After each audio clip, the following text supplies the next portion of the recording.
मंदार ग्राम में भयंकर डकायती घटनास्थल में पहुंचले एसपी डकायत को खूब शीघ्र धरा नहीं सूचना।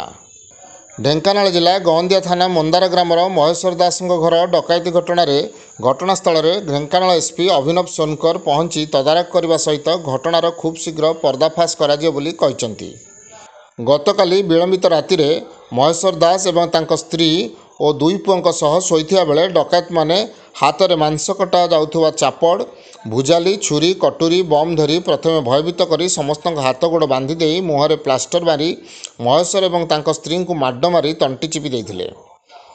घर आशापत्र फिंगा फोपड़ा करी गडरेज भांगी से गाड़ी और रज खर्च पर नगद 1,40,000 टंका सहित 150 ग्राम सुना किछि रूपा अलंकार नहीं घरे थिबा सुनार राधाकृष्ण मूर्ति देवाई धमक देथिले। एपरिकी एसबू नदेले पुओ को मारिदेवे बोली कहिथिबा महेश्वर कहिसेंती। महेश्वर अनुरोध पर मोबाइल फोपाड़ी दे चली जाइथिले।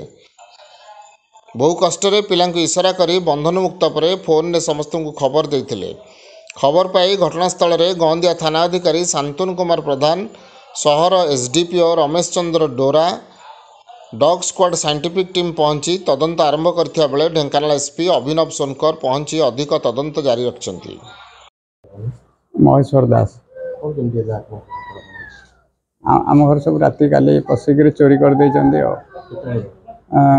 गोटे मु देखला बेलू गोटे बांधी आमको जो सब गोटे समय कौपटे आसिले आम कौन जाचु कि आम भितर आम भितर तो शोलु आमको गले हठात कर अटैक कले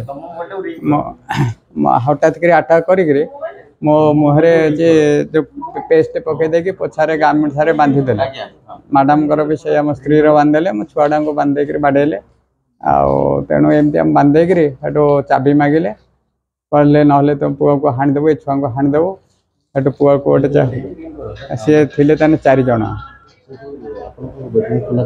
हाँ ये जो झरका गरम हो झरका कबाट भी खोला था मुझे कहीपर सब हूँ सुना अलंकार हरिका सुना सुना हूँ 150 ग्राम पखापाखि टंका 1,40,000 रूपा हरिका सब। हाँ रूपा पाउज फाउज 4-5 हल भालिका पाउज मुदी फुदी जो रूपा मुदी छुआ रूपा चेन एमती कर